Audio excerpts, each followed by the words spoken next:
National Assembly asks federal government to ban importation of textiles.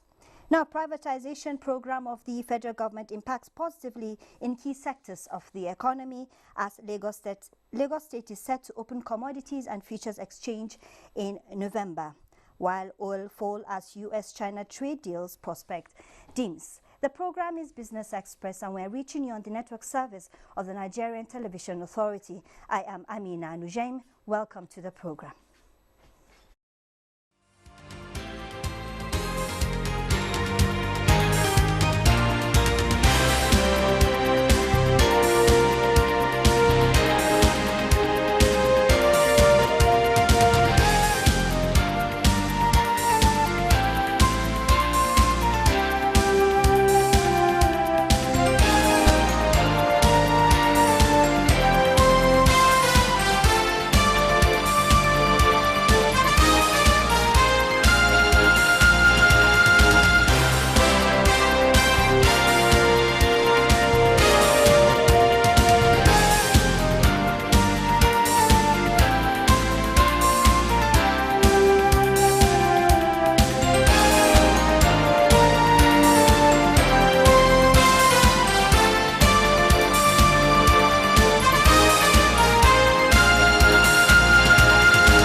The Senate has appealed to the federal government to ban importation of textile for a period of 5 years to allow for the production of local textile.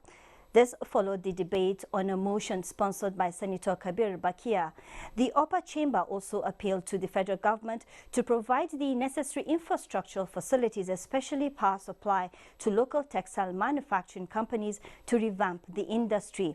It also called on government to encourage local textile manufacturing companies by providing them with soft loans and easy access to credit facilities through the Bank of Industry. Bakia noted that the textile industry played a significant role in the manufacturing sector of the Nigerian economy with an initial record of over 140 companies.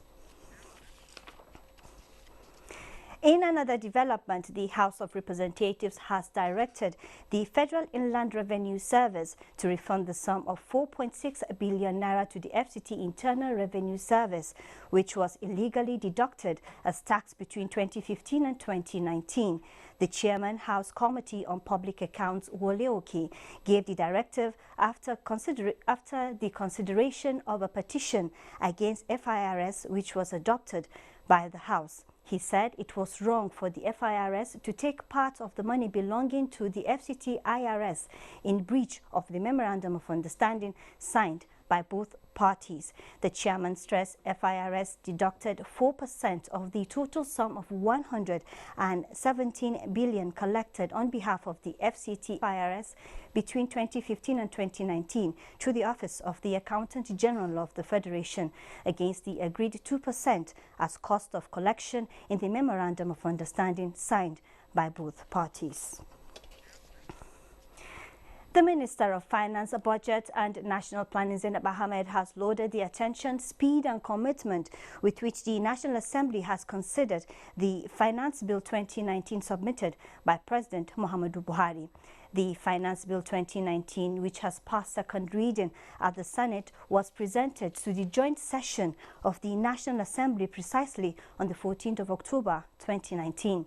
The President forwarded the Finance Bill 2019 for passage into law by the Senate pursuant to Section 58 and 59 of the Constitution of the Federal Republic of Nigeria 1999 as amended. The objectives of the bill is to strategically promote fiscal equity by mitigating instances of regressive taxation, reform domestic tax laws to align with global best practices, introduce tax incentives for investment in infrastructure and capital market, support small businesses in line with the ongoing ease of doing business reforms, and raise revenue for government by various fiscal measures, including proposed increase in the rate of value-added tax from 5% to 7.5%. Zainab Ahmed said, going forward, the annual budget will always be accompanied by the finance bill to enable the realization of revenue projections. Now, the Director General of the Bureau of Public Enterprise, Alex Oko, says the reforms and privatization program of the federal government has impacted positively on some key sectors of the Nigerian economy. Oko listed some of the sectors as telecoms, pensions, and seaports. He said Nigeria has achieved almost 100% teledensity with over 192 million connected lines, and reforming the sectors has also brought about over 1 million direct and indirect jobs in the Nigerian economy. On pension reforms, Oko stated that 6.2 million contributors were registered from 180 employees as at October 2012, while 55,000 retirees currently received their monthly pension as at when due, with the total value of pension industry assets under the contributory pension scheme now at over 9 trillion naira. For the seaport, the DG said they now experience faster ship turnaround, faster cargo turnaround, and faster truck turnaround times. With the world threatened by cybercrimes, cybersecurity experts across the world are calling for concerted efforts to enhance international security in the cyberspace. Moplang Dakok in this report tells us some of the recommendations by these experts. As the digital age evolves rapidly, governments and societies are taking steps to ensure the stability of the cyberspace. This is because the cyberspace comes along with challenges which increasingly put the considerable benefits of cyberspace at risk, with Nigeria not left out of being affected by the menace. Earlier this year, 28 EU member states backed a framework for sanctions targeting malicious cyber activities. And on this Tuesday, the Global Commission on the Stability of Cyberspace, in its final report titled Advancing Cyber Stability, held at the 2019 Paris Peace Forum, observed the lack of mutual understanding and awareness among communities working on issues related to international cybersecurity as one of the major security threats facing the world. The Commission recommends a concerted, multi-stakeholder approach to tackling the identified challenges. The framework reflects technological, product and operational measures, as well as a focus on behavioral change required among all stakeholders. Thank you, Moplang. That report ushers in our discussion on cyber stability. Today, our guest is Abdul Hakim Ajijola, Commissioner, Global Commission for Stability of Cyberspace. Good to have you on Business Express today. Thank you for inviting me. Now, with yesterday's launch of the Global Commission for the Stability of Cybercrime in Paris, titled Advancing Cyber Stability, what is this about? Well, basically, let's understand what cyber stability is about. Okay. And really, it's about the integrity and availability of this platform that we call cyberspace. And of course, all parties that use cyberspace, whether it is those of us as individuals or corporate entities or indeed nation states, have some levels of responsibility. And what the Global Commission has done for the last 3 years, I may say, has basically tried to think through some of the principles and articulate a few principles, and also articulate a series of norms. And basically these are expected standards of behavior. Now, what are these norms and principles you're talking about? Well, for example, in terms of the principles, we have, for example, the principle of responsibility, We are all individually and collectively responsible for basically cyberspace, much as we are all collectively responsible for our environment. We are also advocating a principle of restraint. And it, again, goes back to the adage our mothers used to tell us of look before you leap, think before you take action. And also, within that context, another principle is that of the need for us to be able to really act. It's not just a question of sitting on the sidelines anymore. Each and every one of us has a responsibility.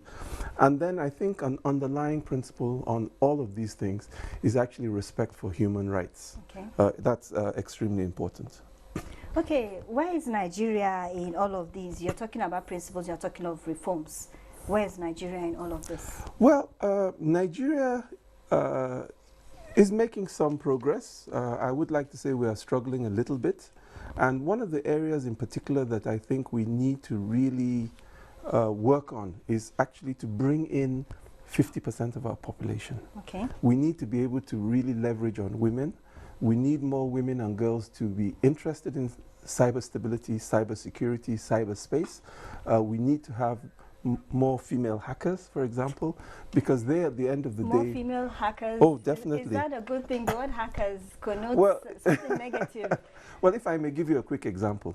When you go home in the evening, okay, after a long day's work, and you get to your door and you find you've misplaced your key, what do? You would call a carpenter to come and try and jimmy the lock and then make sure it's fixed.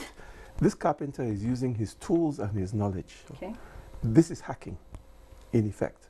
Now, of course, there's the negative part. You come home after a long day's work, you have your key, and the door is already open. Okay. The door is already open, which means you've been hacked. But the issue is, as a country, as a society, we cannot keep running to the west. We cannot keep running to the east to solve our cyber problems. We must develop our own capacities.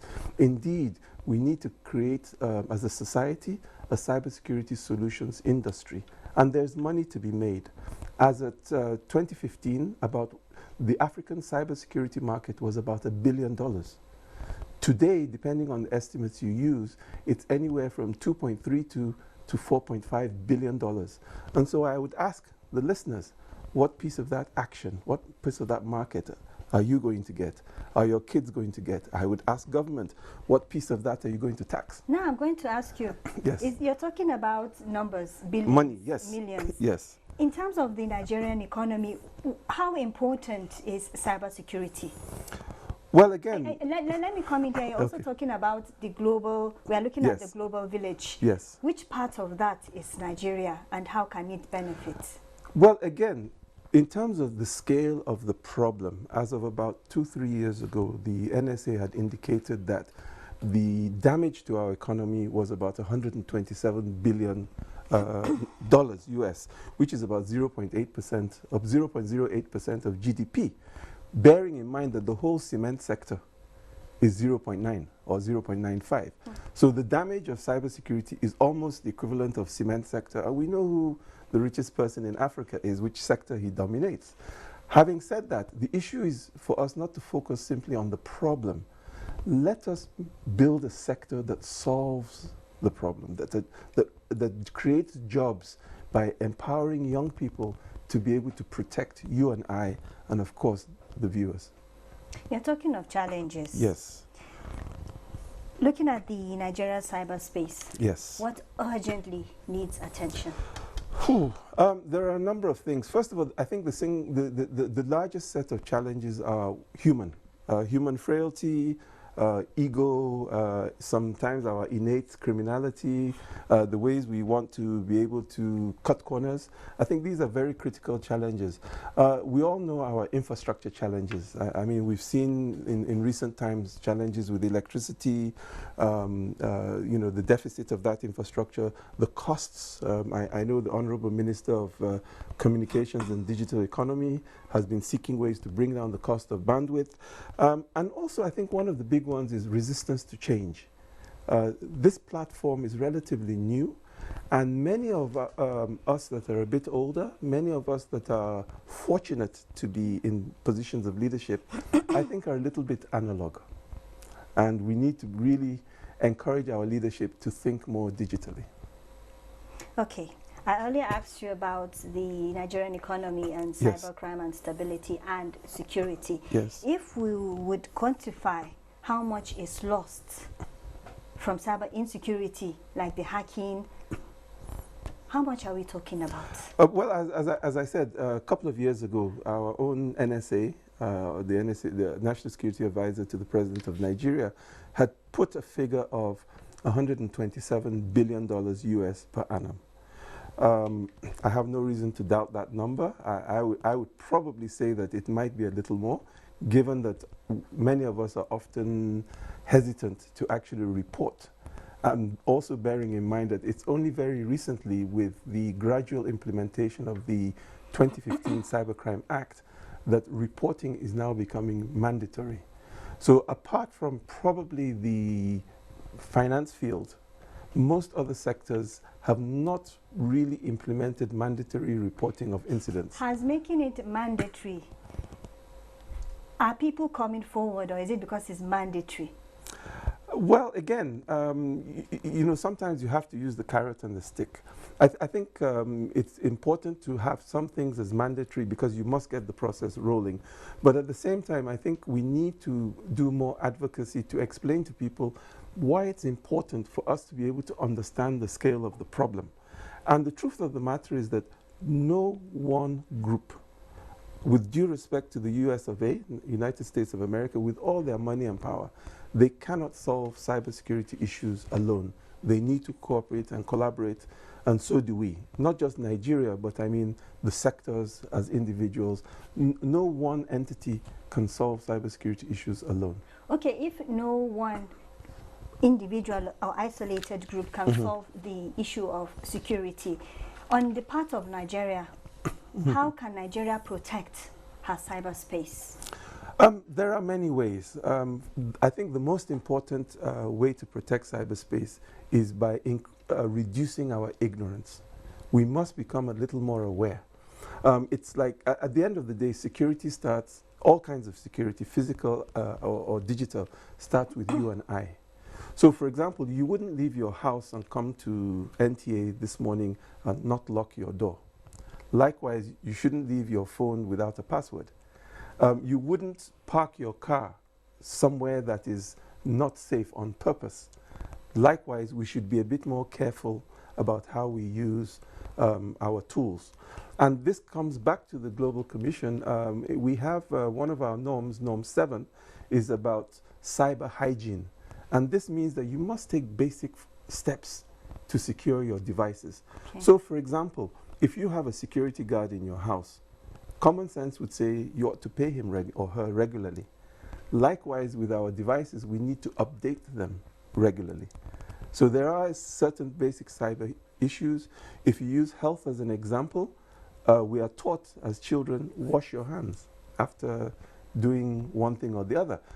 Again, likewise, we must patch and update our systems. Okay, so far you've been talking about what individuals can do. Yes. Looking at state and non-state actors, yes. What is their role in all of this? Well, in terms of the states, there are several, in fact, one would argue that traditional warfare is the exclusive realm of the state. But in digital space, it is the realm, the ownership of the platforms is the private sector. And so you see, the state must find ways to build bridges with business in order to ensure that it builds a collaborative environment so that it can protect all of us. A very quick example of one of the norms we're talking about is the norm on a vulnerabilities equities process, which means that all products in cyberspace tend to have one flaw or the other that are discovered over time. When they're discovered, what do you do about it? When do you report it? Okay. If I was to look at the critical principles, you have already spoken about those principles. Yes. Do you have anything to add to it already? Well, for me, I think the most critical element, as always, is common sense. You need to apply good sense to whatever you're doing, and you need to be able to apply basic principles of life. Do unto others, the golden rule. If you don't want another state to attack you, then it is better you do not initiate attacks on other states, and vice versa. All right. Now, in closing, what would be your comments? Ooh, well, again, I think at the end of the day, we need to look at working on things proactively. I would encourage the government to actually facilitate the development of a cybersecurity solutions ecosystem as an economic industry, so that young people below 35 years of age will find gainful employment developing solutions rather than developing problems. Now, for some of us that are a little above 35, I know you are below 35, but people like us, we have a role also. We are the mentors. We are the people who would sit on the board of directors. We are the people who would advise the younger people. And there is a role for government and a benefit for government. It creates jobs, which government is looking for, and yes, internally generated revenue through taxes, which government is crying for as well. All right, then. So it's a win-win. Well, I'm going to end this discussion here and also play my role by educating the audience. Please do. Under 35 on cybersecurity and more of that. Thank you so much, Abdulhakeem, for a cybersecurity expert, for joining us on the program. Thank you so much. Thank you very much for having me. us. I appreciate it. The bulls are back as oil heads to over $60 per barrel. Let's take a look at the price movement of other items on the domestic and international markets.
The Association of Securities Dealing Houses of Nigeria plans to start the Lagos Commodities and Futures Exchange later this month to diversify earnings and boost income.